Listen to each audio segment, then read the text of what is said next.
네, 사실 뭐 부제로는 복음의 빚진 자라고 할 수 있겠습니다. 사랑하라, 그 사랑을 말하라. 너무나 아름다운 이야기라고 할 수 있겠습니다. 이번 주부터는 삶이라는 시리즈로 한 4주간에 걸쳐서 말씀을 나눌 예정입니다. 삶이라 함은 뭐 가장 작은 단위는 초, 그다음 분, 그다음 그 분이 모여서 시간이 되고 시간이 모여서 하루가 되고 하루가 모여서 달이 되고 그 달이 모여서 이제 한 해가 되는데 그것들이 또 모여서 우리의 삶을 이야기한다라고 할 수 있습니다. 네. 그런 삶을 쪼개는 여러 가지 기준들이 있고 여러 가지 상황들이 있죠. 그리고 그 시간 속에서 나는 어떤 선택을 하느냐에 따라서 나의 삶이 결정된다라고 할 수 있습니다. 네. 지난 한 주간에 이제 인도에 다녀왔습니다. 인도에 다녀오면서 마지막 날 이제 인도를 좀 이렇게 둘러보는데 한 8살쯤 된 아이가 저에게 자꾸 팔찌를 팔려고 합니다. 네, 인상이 안 좋은 사람에게는 오지도 않아요. 근데 제가 또 인상이 부드러워서 그런지 몰라도 저에게 딱 찾아와가지고 아이가 팔찌를 이렇게 착용해 주려고 하더라고요. 그래서 저는 아예 안 한다, 안 한다. 왜냐면 그런 것들을 해주면 한도 끝도 없기 때문에 안 한다라고 이야기를 했어요. 물론 그 전에 이제 선교사님께서 어떤 노란 옷을 사주셔가지고 그 옷을 입었을 때는 진짜 아무도 안 오더라고요. 예, 뭔가 이상한 사람으로 보였는지 몰라도 아무도 안 왔다가 이제 평범한 옷을 입고 오니까 막 갑자기 어린아이가 그렇게 와가지고 저에게 뭐 팔찌 좀 사달라 막 그렇게 이야기를 했습니다. 그리고 그 지난주 주일에 이제 현지 교회에 방문을 했거든요. 거기 교회에 방문을 했는데 한 아이를 만났습니다. 그 아이는 어떤 아이였냐면은 귀신 들렸다가 이제 기도를 통해서 귀신이 쫓겨난 그 아이입니다. 그 아이 막 해서 힘이 엄청 셌대요. 막 해가지고 귀신아 와 물러가라 했는데 처음에 한번 물러간 줄 알고 했더니 또 돌아왔대요. 그래서 야 너 몇 명 있어 했더니 7명 있대요. 그래서 한 명 나가고 두 명, 세 명, 네 명, 다섯, 여섯, 7명 나가니까 얘가 정상으로 돌아왔다라고 이야기를 합니다. 그 아이가 이제 그 아이가 이제 귀신 들린 아이에서 정상적인 아이로 돌아왔고 그 정상적인 아이로 된 것을 보고 그 집안까지도 이제 구원을 받았다라고 그렇게 이야기를 합니다. 뭐 제가 한번 물어봤어요. 그래서 신기해가지고 주변에 뭐 또 아는 자기네 형이 귀신 들렸었다 막 그렇게 하도 얘기해서 이제 한 20여 명 정도 모여 있는 대상에게 혹시 귀신 들린 거 본 사람 있어 했더니 한 5명이 손들더라고요. 실제로 얘기 들은 거 말고 직접 본 한국 청소년들에게 물어보면 뭐 거의 없겠죠. 거기는 뭐 그런 일들이 많이 일어나는 곳이다라고 할 수 있습니다. 여러분들 한번 우리가 한번 생각을 해봤으면 좋겠습니다. 내가 인도에서 태어났다라면은 아니면 내가 저기 뭐 아프리카에서 태어났다라면은 나의 삶은 과연 어떠했을까? 나의 삶은 과연 어떤 상황을 어떤 일을 하고 있을 것이며 어떤 생각과 어떤 가치관을 가지고 살아가고 있을 것인가를 한번 고민을 해봐야 된다라는 거죠. 저도 뭐 종교적으로 봤다라면은 내가 과연 목사가 될 수 있을까? 그곳에서 뭐 힌두교 대다수, 약간의 이슬람, 그 다음에 기독교는 소수 중에 소수라고 하는 그 나라에서 내가 태어났다라면은 내가 뭐 지금처럼 목사를 하고 있을 수 있을까?에 대해서 한번 고민을 해보게 된다라는 거죠. 결국 우리에게는 모두가 어떤 의도했던 의도치 않았던 우리에게 주어진 삶이 존재하고 있다라는 것을 알아야 된다라는 것입니다. 인도라는 곳에 방문해서 또한 선교사님들을 만났습니다. 네, 그 선교사님들을 만나는데 그 선교사님들은 신학을 대부분 했지만 신학을 통해서 살아갈 수가 없는 환경 가운데 있습니다. 왜 그러냐면은 우선은 가장 중요한 건 비자 문제였습니다. 비자를 그들이 종교 비자로 해서는 받을 수가 없었어요. 그렇기 때문에 그들은 원하든 원치 않든 일을 했어야 돼요. 뭐 옛날에야 그냥 야 비자 그냥 너 여기 소속 두고 너 사업체 차리고 해라고 했었는데 그것도 몇 년 전에 이제 일정 수입이 없으면은 비자 주지 않는다라고 이렇게 해서 실제로 수입이 있어야만 아니면 수입이 있는 회사에 들어가야만 이제 비자를 받을 수 있게 되었다라는 거죠. 그 말은 즉슨 일을 하지 않을 수가 없다라는 거죠. 뭐 교인이 뭐 많지도 않을 뿐더러 그 사례비로 먹고 살 수 없을 뿐더러 더 나아가서 실제로 뭐 사례비를 받는다 해도 실제 수입이 있어야만 거기서는 목회직, 선교사직을 유지하면서 살아갈 수 있다라는 것입니다. 그래서 어떤 분은 이삿짐 센터에서 팀장으로 근무하는 분도 계셨고 어떤 분은 닭을 판매하시는 분도 계셨고 어떤 분은 여행사를 하면서 살아가는 분도 계셨다라는 것이죠. 여러 가지 내가 원튼 원치 않든 내가 해 나가는 것들 가운데 최선을 다해서 살아가고 있었다라는 것이죠. 그들의 삶이 선교사라는 삶을 선택을 하고 왔지만 지금 같은 삶을 기대했을까요? 저도 여러 가지 늘 선교사를 꿈꾸면서 요즘은 나는 그러면 어떻게 해야 될까를 생각을 하는데 그들에게 가장 큰 고민은 또 어떤 문제였냐면요. 자녀 문제였어요. 과연 자녀들이 그러니까 인도라는 땅에 대해서 한번 표현을 해봐라라고 한 MK 친구들에게 물어봤더니 그 친구가 뭐라고 표현하냐면요. 인도는 못생긴 친구다라고 이렇게 표현하더라고요. 근데 그 표현이 너무 와닿았어요. 왜냐면요. 그 땅은 분명히 3차선인데 5차선인 것처럼 차가 다니고요. 그 사람들은 제가 이제 열심히 밖에 갔는데 저는 나름 그래도 건장한 편이잖아요. 등치도 있고.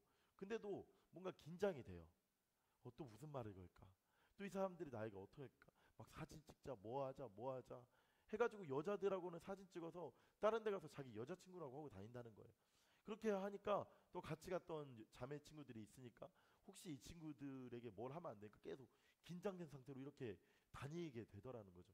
그러니까 그거를 계속 겪고 막 뭐 에어컨 좀 켜달라고 하면 2시간 걸리고 불 좀 꺼달라고 하면 40분 걸리고 불 켜달라고 하면 또 1시간 걸리고 이 사람들은 도대체 뭔지 모르겠어요. 그 사람들에 대해서 한 선교사님은 실제로 미워해요. 내가 정말 이렇게까지 표현해서 될지는 모르겠지만 인도 사람들은 천국 많이 안 왔으면 좋겠대. 그 정도로 실제로 그런 땅 가운데 있는데 아이들이 얼마나 좀 그러겠어요. 저도 그곳에 있다가 이제 한국에 와서 휴게소에 들리는데 너무 마음 편하더라고요. 너무 자유로운 거야. 누가 날 건들까에 대한 염려 안 해도 되고 너무 편안한 거예요. 어쨌든 그런 상황 가운데서도 정말 하나님께서 지난번 수련회를 통해서 많은 역사가 있었습니다. 뭐 방언을 받기도 하고 내가 선교사로 인도 선교사로 살아가겠다고 결단도 하고 뭐 그 대표하시는 회장님은 큰 불이 떨어지고 아이들이 은혜 받았다는 얘기 처음 들어봤다. 뭐 역대급 수련회였다. 뭐 실제로 그리고 아버지 선교하는데 가지도 않는데요. 근데 내가 한번 아버지 선교지에 가보겠다라는 수많은 그런 역사들이 있었습니다. 어쨌든 그런 상황 가운데서 그들은 불편하게 살아갑니다. 빚진 자라고 그렇게 이야기를 하고 있는데 우리의 삶, 그 다음에 인도 선교사라고 이야기를 하고 있는데 결국 나는 그러면은 오늘 말씀의 주제 복음의 빚진 자 사랑하라 그 사랑을 말하라라고 이야기하고 있는데 나는 왜 복음을 전해야 하는가라고 하는 그 대답이 바로 오늘 본문에 등장하는 그 바울의 고백이 그 답이다라고 할 수 있다라는 것입니다. 14절에 보면 이렇게 이야기를 하고 있습니다. 헬라인이나 야만인이나 지혜 있는 자나 어리석은 자에게 다 내가 빚진 자다라고 그렇게 이야기를 하고 있는 거죠. 바울이 정말 목사는 그 당시 없었죠. 사도이면서 신학자이면서 또한 선교사였는데 그 마음, 그 행하는 중심에는 어떤 마음이 있었냐면요. 빚진 마음이 있었다라는 거예요. 빚진 자라는 마음이 있었다라는 거예요. 고린도전서 9장 16절에 또 뭐라고 이야기하고 있냐면요. 복음을 전하지 아니하면 내게 화가 있을 것이다라고 이야기를 하고 있다라는 거죠. 요즘은 사실 선을 넘는 거를 상당히 불편해합니다. 아까 제가 이야기했던 것처럼 저에게 말 거는 거 사실 그거는 저도 한국에서도 누가 싫어해요. 뭐 특히 뭐 저 같은 경우는 이제는 차 타고 다니느라 누가 말을 거는 경우가 없죠. 근데 과거에 이제 많이 걸어 다닐 때는 누가 말 걸고 뭐 도를 아십니까? 막 사실 저한테는 물어보지도 않더라고요. 도를 알아보였는지 인상 때문인지 뭐 물어보지도 않아요. 어쨌든 그래도 누가 그런 얘기하고 뭐 전도지 나눠주고 하면은 막 왜 나한테 이러는 거야? 이런 시대 가운데 있는 거죠. 근데 저뿐만 아니라 또한 복음을 전하는 것에 대해서 불편해 한다라는 거죠. 복음을 내가 왜 전해야 되는데? 그냥 나 하나 믿기 바쁜데 나도 누군가도 나에게 말을 거는 게 싫은데 내가 다른 사람에게 왜 그렇게 말을 걸어야 하는데 그냥 블로그로 좀 홍보하고 뭔가 다른 방법으로 복음을 전할 수 있는 수단이 있지 않을까라고 생각을 하고 있는데 바울은 복음을 전하지 아니하면 내게 화가 있을 것이다라고 그렇게 이야기를 한다라는 거죠. 우리가 뭐 실제로 빚 많이 졌습니까? 아까 뭐 빚진 거 이야기하라고 하니까 뭐 부모님을 주로 많이들 이야기를 하는데 우리가 실제로 뭐 누군가에게 뭐 정말 은행 말고도 뭐 빚을 졌습니까? 그런 사람도 있겠죠. 제가 아는 한 사람은 정말 빚이 많아서 투잡, 쓰리잡에서 막 돈을 버느라 엄청 고생을 합니다. 근데 우리가 그런 빚을 지진 않았다라는 거죠. 스페전 목사님이 이렇게 얘기합니다. 복음을 받은 자는 그 복음을 전하지 않고는 견딜 수 없는 빚을 지은 사람이다. 복음을 받은 자는 그 복음을 전하지 않고는 견딜 수 없는 빚을 진 사람이다. 우리가 예배를 드림에 있어서 막 예배 안 드리면 안 될 것 같은 것처럼 복음을 안 전하면 안 될 것 같다라는 거죠. 이번에 간 청년 중에 한 명이 좀 직접적이더라고요. 뭐 좀 직설적이더라고요. 저들 뭐 이렇게 가다가 뭐 코끼리 상 있으면 무너질지어다 막 이렇게 하고 다니고 뭐 이슬람 뭐 부러질지어다 막 이렇게 하고 다녀요. 그래서 개선문도 한번 봤거든요. 뭐 사실 거의 여행이라고 거의 안 했습니다. 실제로 개선문 보고 야 내가 저건 왜 무너질지어다 안 하냐? 저거는 뭐 종교는 아니잖아. 뭐 이렇게 얘기를 해요. 그러면서 근데 그 친구의 고백 중에 하나가 사실 이 영혼들 정말 13억의 인구 중에 진짜 많이 믿어봐야 1억도 안 되잖아요. 그럼 12억은 다 지옥불에 떨어지는 거 아니냐는 거예요. 사실 그 말이 틀린 얘기는 아니잖아요.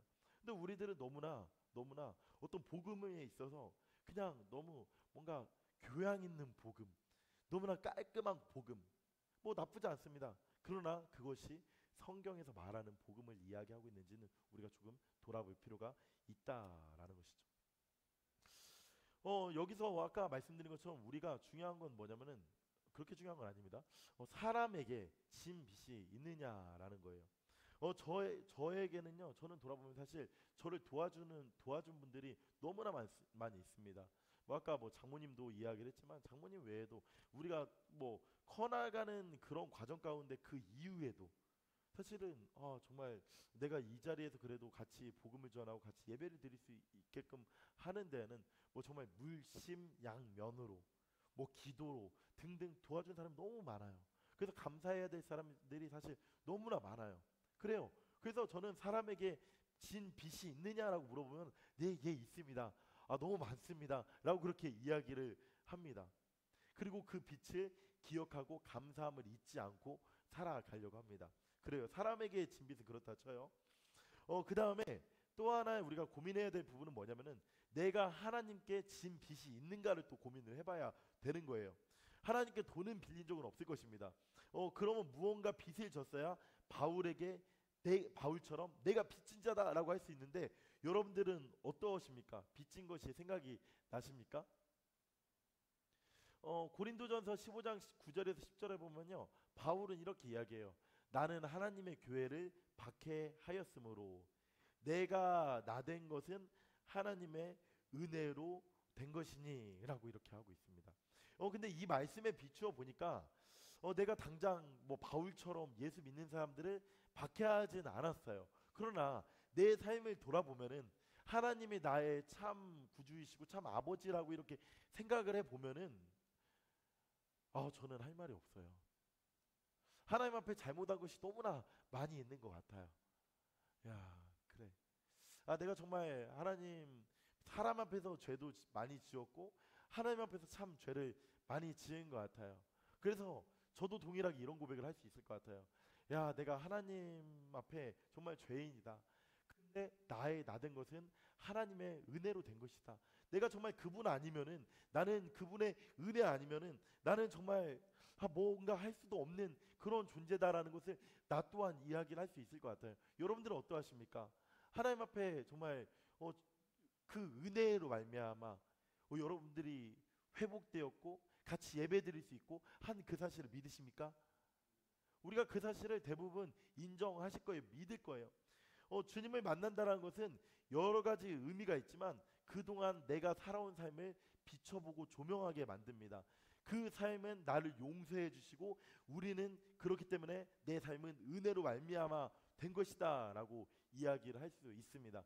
오케이, 여기까지는 오케이인데 우리가 한번 이거를 보자고요. 오늘 본문 말씀인데 헬라인이나 야만인, 지혜 있는 자에게나 어리석은 자. 그러니까 세상의 진빛이 여러분들은 얼마나 되냐라는 거예요. 세상. 여기서 말하는 세상은 사람은 내 지인일 수 있겠죠. 나에게 정말 도움을 준 분일 수 있겠죠. 그 다음에 말하는 하나님은 정말 하나님께 은혜가 크니까. 근데 여기서 말하는 세상, 내가 알지 못하는 그 영역은 헬라인이나 야만인, 지혜 있는 자나 어리석은 자, 그 사람들에게 내가 다 빚진 자라는 고백이 어떻게 여러분들은 그래 내가 그들에게도 빚을 졌다라고 그렇게 말할 수 있겠습니까? 그들에게 얼마나 큰 빚을 졌습니까? 인도 선교사님 예시로 보면은 적어도 인도인들에게 진 빚은 크지 않을 것입니다. 인도 가서는 졌을 수 있겠지만 내가 인도라는 그 마음을 먹고 했을 때 진 빚은 없을 거다라는 거죠. 우리도 뭐 모르는 사람에게 갑자기 뭐 가면서 뒤통수 막 이렇게 때리고 다닙니까? 뭐 가는 사람의 얼굴에 막 침을 탁 이렇게 뱉고 다닙니까? 우리도 세상 앞에서 봤을 때는 그렇게 죄를 지은 사람은 아니다라는 것입니다. 하지만 바울의 고백대로면은 우리는 모두가 모두에게 빚을 진 존재들이다라는 것이죠. 근데 여기서 빚진 자의 원어는 뭐냐면요, 단순히 빚을 졌다, 내가 돈을 빌려서 빚을 졌다, 내가 누군가에게 빚을 졌다라는 그런 의미보다도 의무를 맡은 자라는 게 좀 원어적인 의미가 더 가깝다라는 것입니다. 그러니까 주님 앞에 우리들은 의무를 맡은 자라는 거죠. 아까 말씀을 보면 헬라인, 야만인, 어리석은 자, 지혜 있는 자에게 의무를 맡은 자다라는 것이죠. 바울이 빚진 자라고 한 것은 단순히 복음을 받았기 때문이 아니라 복음을 맡았기 때문이다라고 할 수 있다라는 것입니다. 우리가 사랑의 확장을 좀 고민해봤으면 좋겠어요. 아까 인도 선교사님이 인도인을 정말 뭐 미워한다라고 이렇게 표현을 했는데 가면은 진짜 충분히 미워할 만합니다.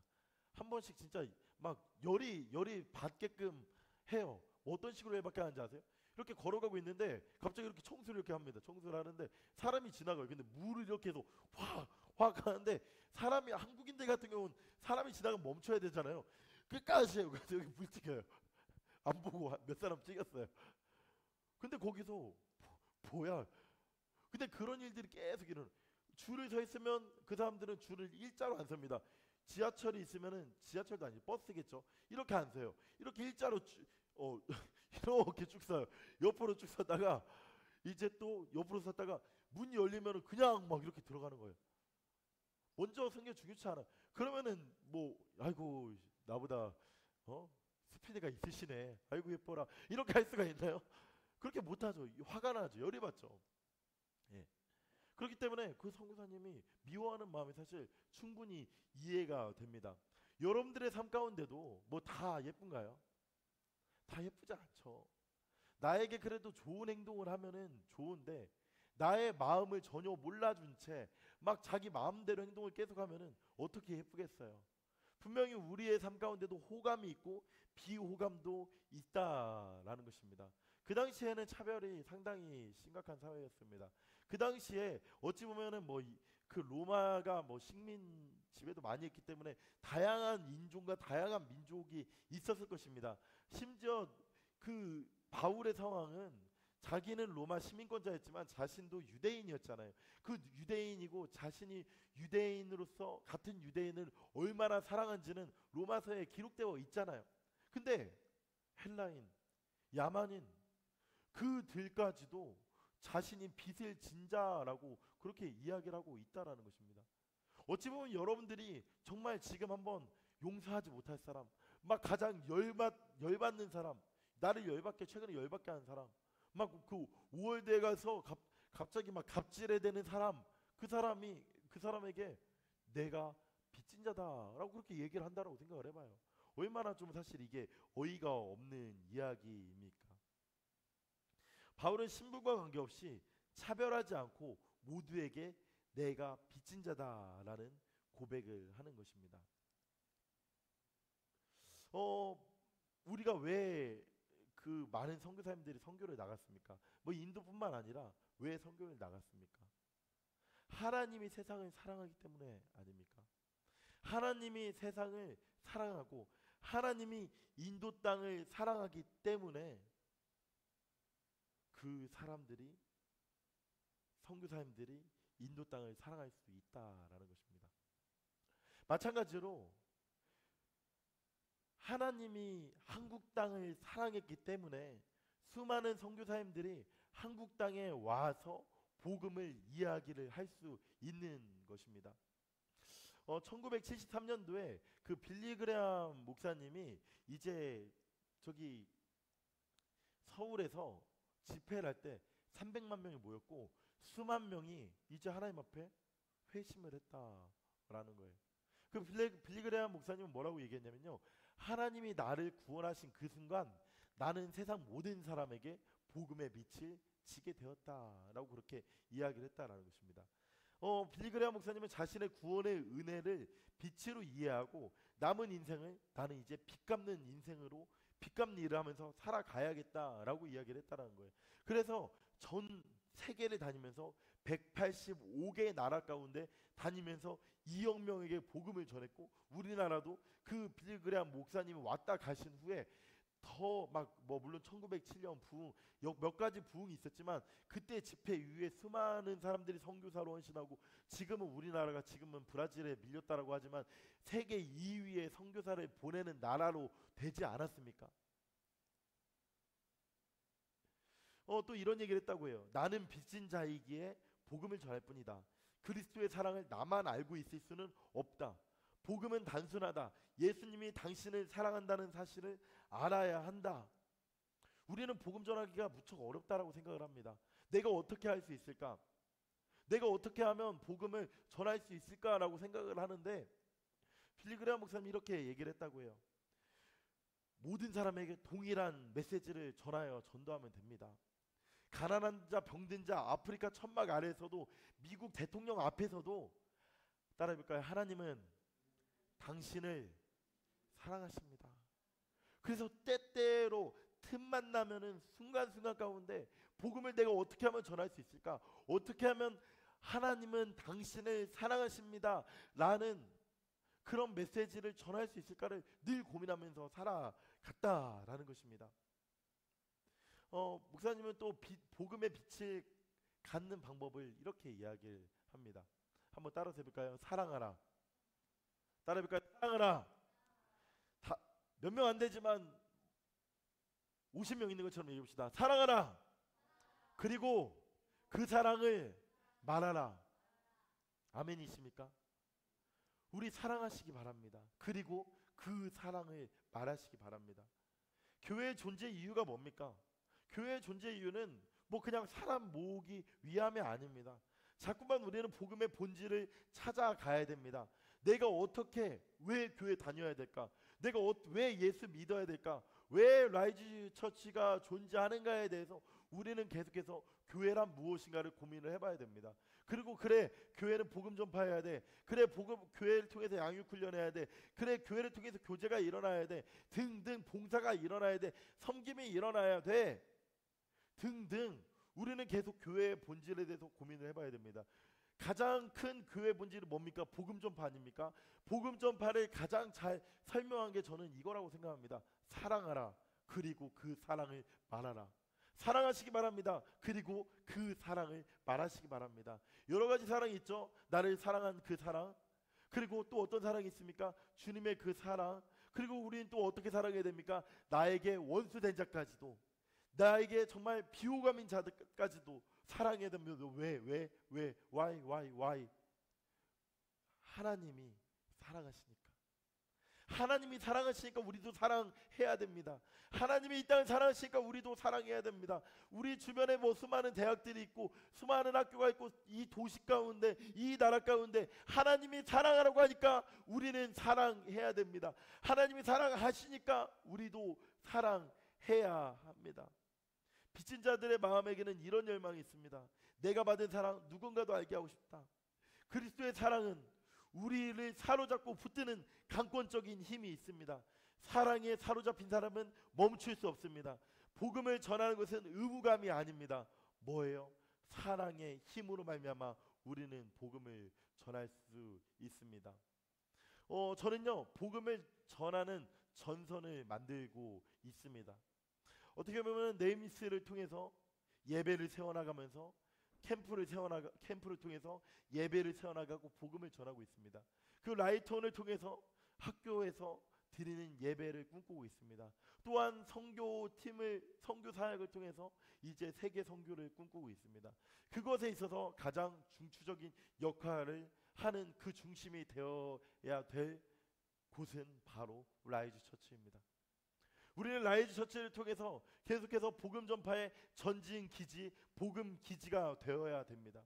그래서 우리들은 정말로 승리를 꿈꾸는, 이번 캠프의 주제였던 빅토리, 승리를 꿈꾸는 사람처럼 눈이 반짝반짝 빛나야 하는 것입니다. 내가 어떻게 복음을 전할까? 내가 어떻게 복음으로 나아갈까? 우리 라이즈 처치를 통해서 어떻게 이 대전 땅 그리고 세계 선교까지 비전을 꿈고 나아갈 것인가? 그게 합쳐지는 그 기지가 되어야 됩니다. 물론 네트워크 사역도 있고 다양한 것도 있지만 다양한 방식으로 양육하고 사역자로 훈련하고 전도하고 헌금하고 전달하는 복음의 기지가 세워져야 되고, 그걸 통해서 하나님 나라 승리가 지속될 수 있음을 믿으시기 바랍니다. 복음의 빚진 자는 전선의 최전방에 서는 사람입니다. 우리는 사랑의 빛을 갚기 위해서 영혼의 전선으로 나아가야 됩니다. 캠프를 마치고서 이렇게 오는데 저한테 한 친구가 얘기하더라고요. 우리가 복음에 미쳐야 된다 이렇게 얘기했더니, 목사님은 캠친자십니까? 라고 얘기하더라고요. 그게 뭔데? 했더니 캠프에 미친 자를 이렇게 이야기를 합니다. 그래서 제가 얘기했어요. 아니, 나는 캠친자가 아니야. 나는 영친자가 될 거야. 영친자는 뭔데요? 영혼에 미친 자. 사랑하는 여러분들, 우리가 복음에 미친 사람이 돼야 됩니다. 미치지 않고서는 이 땅 가운데 살아갈 수 없습니다. 한 친구가 이제 거기 마지막 날 떡을 이렇게 나눠줬거든요. 떡을 나눠줬는데 그 떡을 가지고 이제 있었는데 직항으로 오는 사람이 있었습니다. 그 중에서 직항이 아니라 경유해서 오는 사람도 있었습니다. 경유해서 오는 사람 2명이 그곳에서 이제 그 떡을 가지고 복음을 전했다라고 이야기를 하더라고요. 근데 제가 여러 가지 그 친구들과 다니면서 참 부끄러웠습니다.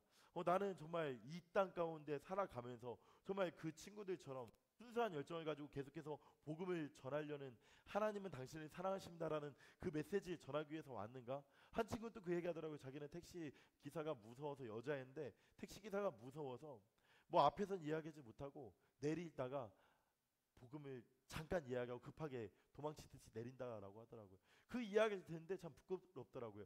나는 정말 사랑하라, 그리고 그 사랑을 전하라 라는 그 말씀 앞에 당당한가에 대한 고민을 하게 되었습니다. 어떤 집회를 통해서, 예배를 통해서 복음에 대해서 이야기하지만 내 삶의 전반적인 영역에서 정말 내가 복음을 전하고 있는가에 대해서는 부끄럽더라고요. 사랑하는 여러분들, 오늘 마지막 말씀입니다. 같이 한번 읽어볼까요? 시작.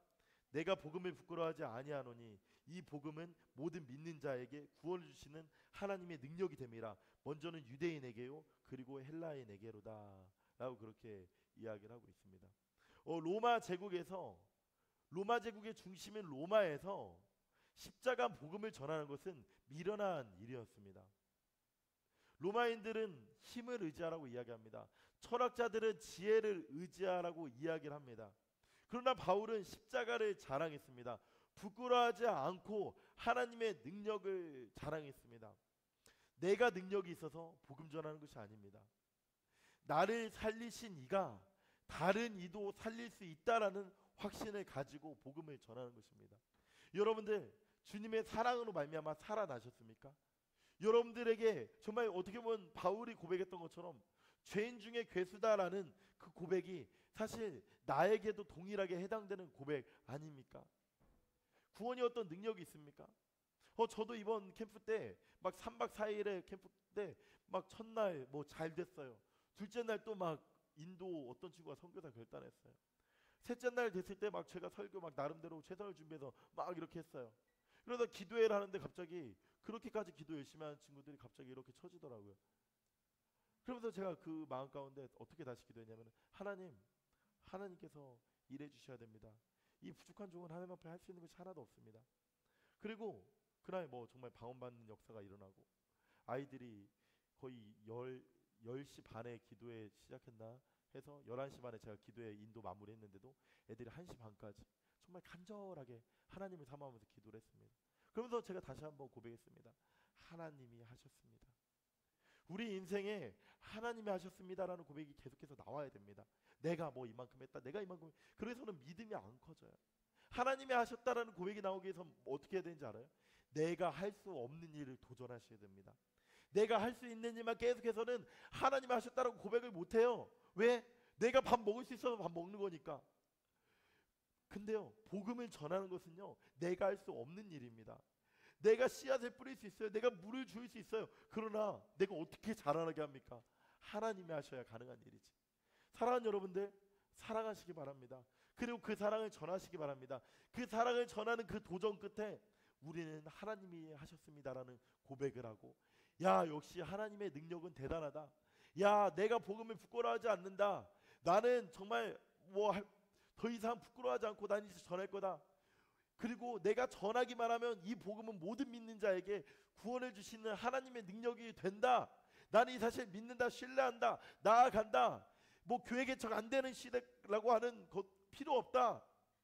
하나님이 분명히 대전의 영혼들을 사랑하시고 한국의 영혼들을 사랑하시고 이 세계의 열방 가운데 영혼들을 사랑하시기 때문에 우리는 복음을 전하는 전선이 되어서 하나님 앞에 나아갈 수 있다. 왜? 하나님이 일하시니까. 그것을 믿고 나아가는 성도들이 돼야 됩니다. 마틴 로이드 존스 목사님이 이렇게 얘기했습니다. 참된 신앙은 복음을 부끄러워하지 않는 담대함으로 증명된다. 사랑하는 여러분들, 참된 믿음은요, 복음을 부끄러워하지 않게 됩니다. 내가 믿는 예수가 너무나 당당합니다. 전하지 않는데 어찌 들을 수 있겠습니까? 그래서 빚진 자는 복음을 전하면서 살아갈 수 있습니다. 말씀을 정리하겠습니다. 말씀을 정리하면 복음을 맡은 우리는 복음의 빚진 자입니다. 사랑의 빚을 졌고 복음을 부끄러워하지 않고 하나님의 능력을 신뢰하는 자들입니다. 함께 사랑의 빛을 갚아나가는 성도, 그런 교회가 됩시다. 빚진 자는 복음을 전하며 살아야 합니다. 사랑하라, 그 사랑을 말하라. 여러분들 마음 가운데 동일하게 세워지는 은혜가 있기를 소망합니다. 그래서 한번 같이 한번 이렇게 외쳐봅시다. 마지막으로, 헬라인이나 야만인이나 지혜 있는 자나 어리석은 자에게 다 내가 빚진 자라. 이 고백이 그 다음 고백을 한번 봅시다. 따라해볼까요? 가정에서나, 좀 우리 텐션 좀 높이시다. 몇 명 안 되죠? 가정에서나, 학교에서나, 교회에서나, 이 나라에서나 다 내가 빚진 자다. 이 고백이 우리들의 고백이 되길 소망합니다. 다를 거 없잖아요. 우리는 어디서나 빚진 자들입니다. 그들을 사랑해야 됩니다. 그리고 그 사랑을 말해야 됩니다. 그런 존재가 되기를 바라고 소망합니다.